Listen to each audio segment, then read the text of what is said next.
E aí pessoal, tudo bem com vocês? Vou começar o vídeo de hoje até com uma colocação um pouco provocativa que escrevi hoje no Facebook. Vamos lá? Hipnose, PNL e coaching funcionam predominantemente como uma estratégia de marketing ou como um caça-níqueis para psicólogos. E para não psicólogos, são de modo geral uma maneira esperta de pular etapas e depois ainda ficar se exibindo como melhor ou superior do que quem fez todo o caminho das pedras, o caminho de uma formação verdadeiramente sólida e rigorosamente regulada em termos éticos e de fiscalização por pares. Quero também remeter vocês a uma reportagem da revista Exame, a qual fez uma entrevista com um professor de filosofia de uma universidade dinamarquesa. Esse professor falou basicamente de coaching e autoajuda. A crítica central dele é que tanto coaching como autoajuda vendem que as soluções são individuais. Eles fazem parte da indústria do sucesso e essa indústria do sucesso está constantemente vendendo que o sucesso vai ser obtido de modo individual, de que você vai ser uma exceção, de que você pode alcançar. Se o outro alcançou, você também pode alcançar. A crítica que ele faz é que essa venda de soluções individuais é um perigo.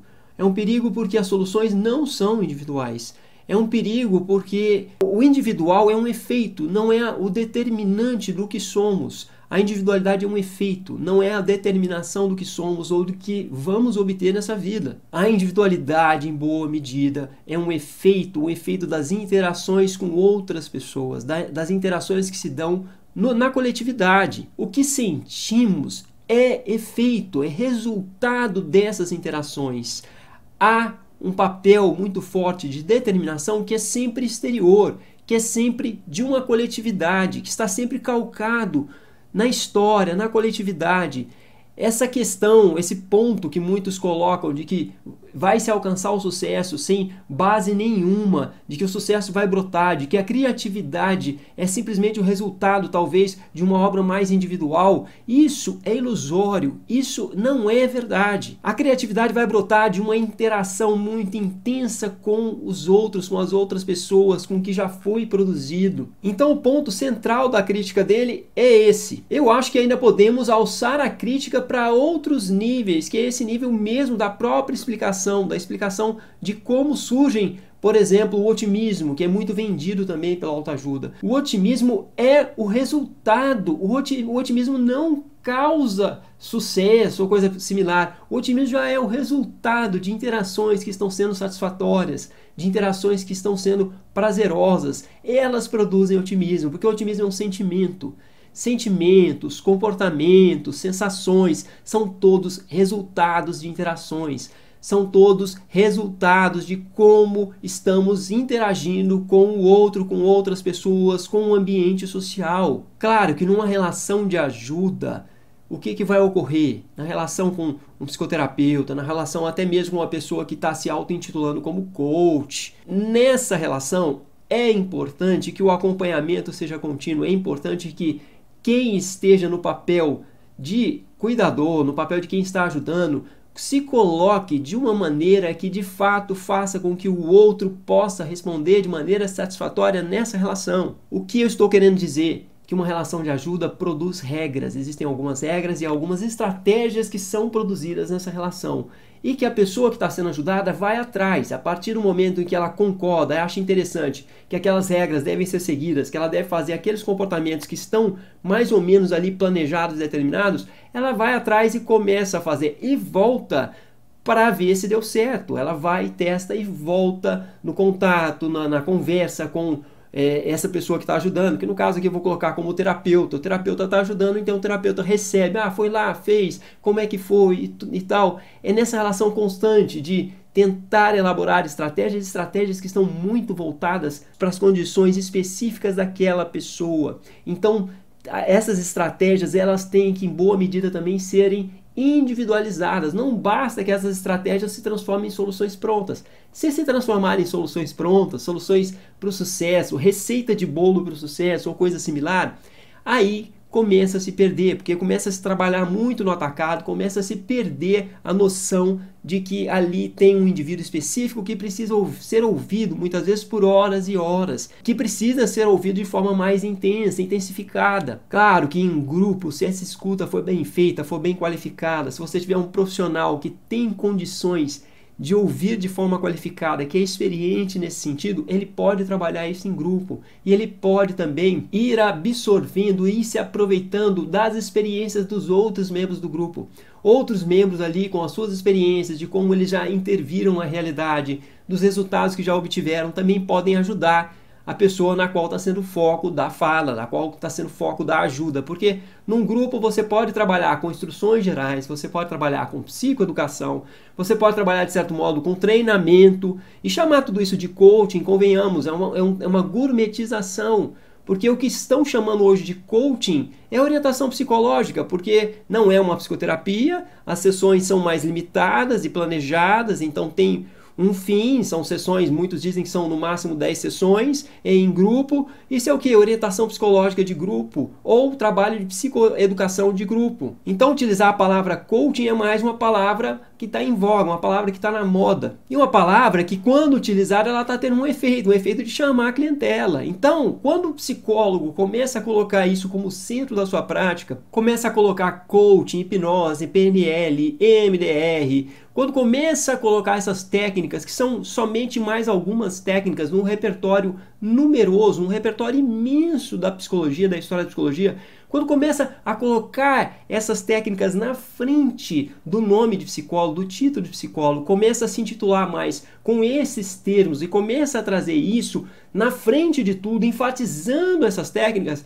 eu creio que isso é mais uma técnica de marketing, é mais um caça-níqueis. É mais isso do que qualquer outra coisa, convenhamos. Porque essas técnicas, em tese, não são superiores a todo o restante, a todo numeroso restante universo de repertório de técnicas da psicologia. São somente mais algumas técnicas que podem ajudar a enriquecer, podem ajudar a complementar esse universo. Não faz sentido o sujeito ser psicólogo e ficar se colocando como hipnólogo, hipnose e focar demais isso e deixar toda a psicologia em segundo plano. Existe toda uma fundamentação de contato com o outro, de escuta. Existe todo um treinamento que não pode se reduzir a uma técnica, não deve se reduzir a uma técnica. É somente uma técnica que deve ser utilizada como qualquer outra técnica das mais variadas técnicas que a gente sabe que existem. Então, como eu já disse, chamar de coaching, treinamento, orientação psicológica é gourmetização. E ficar tratando, por exemplo, a hipnose como uma abordagem, não é uma abordagem, ela é uma técnica que pode ser usada para fazer mal, fazer bem, é somente uma técnica, assim como um instrumento, como uma ferramenta, é uma ferramenta que pode ser mal ou bem utilizada, que pode ajudar em alguns casos a tornar uma psicoterapia um pouco mais bem aproveitada, que pode ser uma espécie de catalisador para um processo psicoterápico, assim como até uma dramatização pode ser, assim como técnicas de psicodrama podem ajudar bastante, assim como a junção de técnicas de psicodrama com técnicas hipnóticas podem ter os efeitos muito almejados pelos hipnotistas, pelas pessoas que estão fazendo hipnose. Então a dramatização, por exemplo, também tem um efeito muito grande de fazer com que o paciente se envolva. É um efeito desejado por quem está utilizando, por exemplo, a hipnose. E é hipnótico em boa medida muitas vezes. E a gente não vê por aí os psicodramatistas trazendo o psicodrama como se fosse uma técnica milagrosa que vai curar tudo. Porque eis um problema também de muita gente que começa, por exemplo, a trabalhar com hipnose, como se ela fosse operar milagres, tratando a hipnose como uma panaceia, que ela pode curar qualquer coisa. Só falta o cara escrever lá no folder dele, que é o folder de divulgação, ou na divulgação que ele está fazendo da hipnose, que a hipnose vai curar até unha encravada. E o que mais a gente vê é que tem muitas pessoas conseguindo ter muitos proventos financeiros vendendo cursos dessas coisas, cursos de hipnose, de PNL, de coaching. Então é possível também observar que existe um mercado muito grande da venda dessas técnicas, e não é um mercado simplesmente para ajudar as pessoas, mas é um mercado muito grande da venda das próprias técnicas. Às vezes eu tenho até a impressão de que tem mais pessoa procurando aprender a técnica do que pessoas procurando tratamento com essas técnicas. E são técnicas que têm um apelo de marketing muito forte. No caso da hipnose tem um apelo de mistério, até de misticismo em alguns casos, que é muito forte. Então o apelo de marketing desses três conjuntos, assim como o MDR também, são E4, é muito forte. Estão muito próximos do universo da autoajuda, da indústria do sucesso, da indústria da venda do otimismo, da venda da cura milagrosa, da cura rápida. Então, nesse vídeo aqui, eu não estou adentrando especificamente na questão da eficácia específica de cada uma dessas técnicas, de como elas podem ser aplicadas ou não. Não estou entrando nesse mérito, não estou afirmando que não são eficazes, algumas pessoas podem até entender isso. Não estou falando nada disso. Repetindo então, estou falando de quando o sujeito é psicólogo, ele começa a enfatizar muito nisso, a colocar isso na frente, a ter muito foco nesses nomes, nos nomes dessas técnicas, ele está tendo um apelo mais de marketing mesmo, de caça-níqueis. E quando não é psicólogo, essas pessoas, elas estão querendo fazer um atalho, estão querendo pular etapas, estão querendo começar muito rápido e fazem às vezes cursos muito rápidos, cursos de finais de semana, com a carga horária muito pequena, com uma experiência de relação de ajuda, de relação com o outro, de sentar com outra pessoa, ouvir, e tá sempre, a pessoa volta, vai para casa, testa, volta, sai da terapia, às vezes acha que tá bom, vai, depois de um tempo volta para terapia. Então não tem, essas pessoas muitas vezes não têm esse tipo de experiência de tentar de fato ajudar as outras pessoas. Muitas delas vão, como os caixeiros viajantes, como os sofistas, vão de cidade em cidade oferecendo suas curas milagrosas, muitas vezes oferecendo seus cursos, e as sessões são rápidas, limitadas, acabam apresentando aquilo num pacote, aquilo é apresentado e as pessoas saem, vão embora e não aparecem mais. De certo modo,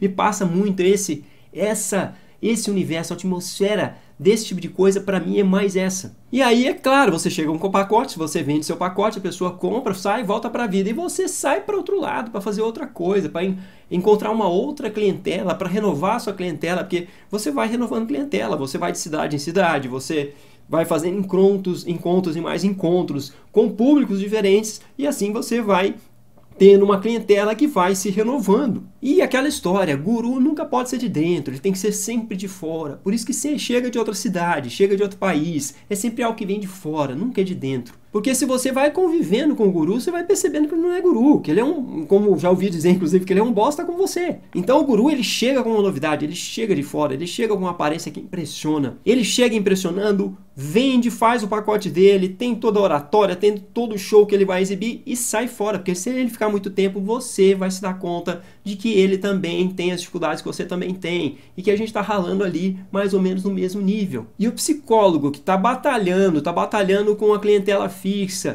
que eu digo, ele está no mesmo lugar, as pessoas podem voltar, podem dizer para ele que não deu certo e podem retomar, ele está ali lidando com a aridez do dia a dia, com os problemas do dia a dia, com os problemas que muitas vezes vão e voltam, com problemas que são crônicos, e ele está lidando com isso da forma que é a forma mais real possível. E gurus do showbiz, do marketing, das terapias da moda, dos fortificantes da moda, dos fortificantes psicológicos da moda, eles não estão nesse universo, o universo deles é outro. Por hoje é isso, se você gostou, clique em gostei, compartilhe esse vídeo nas redes sociais, se inscreva no canal, obrigado e até a próxima.